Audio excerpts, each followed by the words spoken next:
کہتے ہیں دیار مصر میں کوئی علاقہ تھا اور جہاں کا سیاسی نظم یہ تھا کہ وہ سال کی آخری تاریخ کو اپنے بادشاہ کو کسی جنگل میں پھینک دیتے اور پہلی تاریخ کو ساحل پہ آ جاتے. سب سے پہلے ان کے ساحل پہ جو شخص آتا اس کو اپنا بادشاہ مان لیتے. کہیں جمہوری طریقہ ہوتا ہے, کہیں صدارتی نظم ہوتا ہے, ان کا نظام یہ تھا رکھا تھا.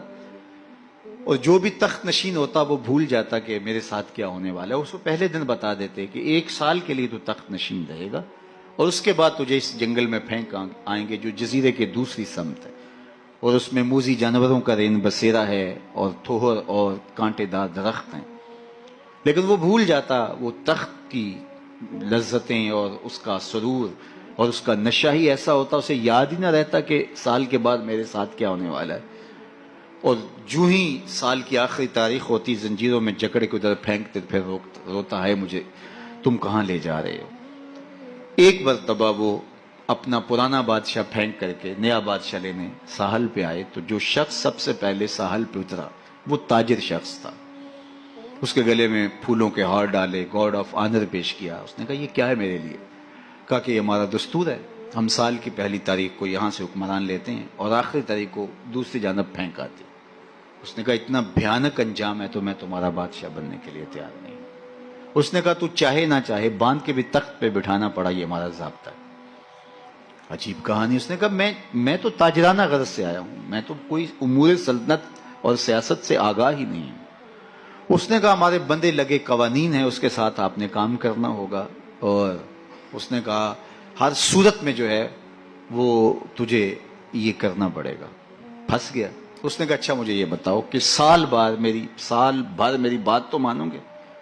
انہوں نے کہا ہاں آپ حکمران ہیں لیکن آپ قوانین میں تحریف نہیں کر سکتے, ترمیم نہیں کر سکتے, تبدیلی نہیں کر سکتے, البتہ آپ کے انتظامی امور ماننے کے لیے ہم پابند ہیں.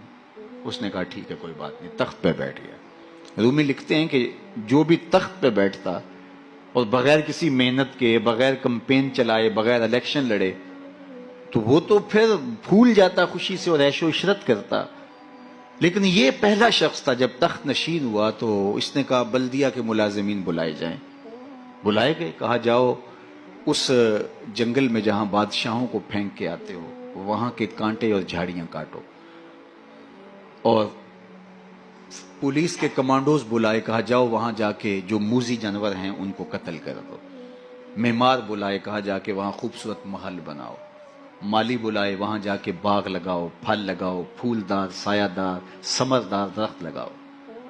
حکومتی مشینری, پوری حکومتی مشینری اس باغ کے کانٹے دار درخت کٹوانے, وہاں کے موذی جانور قتل کروانے اور وہاں کنویں کھدوانے, محل بنوانے اور پھلدار, پھولدار, سایہ دار درخت لگانے میں صرف کر دی.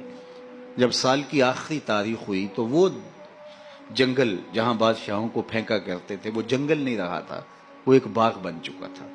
اور یہ زنجیریں لے کر آئے تو اس نے کہا مجھے زنجیریں نہ پہناؤ, میں خود چل کے جانے کے لیے تیار ہوں. اس لیے اس تخت پر بیٹھ کر کے وہ اپنے لشکر بھیج کے وہاں کے کانٹے, وہاں کے تھوہر, وہاں کے موذی جانور, وہاں کے خطرناک جانور جن کا وہاں رین بسیرا تھا ان کو کاٹتا رہا, قتل کرواتا رہا. تو اس نے کہا کہ میں خود چل کے جانے کے لیے تیار ہوں. رومی کہتے ہیں جو کافر ہے وہ دنیا کے تخت پہ, جو فاسق اور بدکار ہے وہ دنیا کے تخت پہ موج کرتا ہے, اور جب وقت آخر آتا ہے تو اس کو جب زنجیروں میں جکڑ کے لے جانا چاہتے ہیں فرشتے تو وہ کہتا ہائے مجھے کدھر لے جا رہے ہو.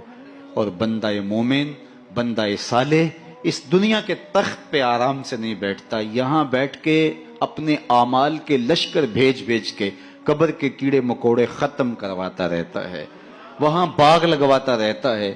اور پھر جب وہ اس دنیا سے رخصت ہوتا ہے تو وہ کیڑے مکوڑوں کا گھر نہیں رہتا بلکہ روضۃ من ریاض الجنہ بن چکی ہوتی.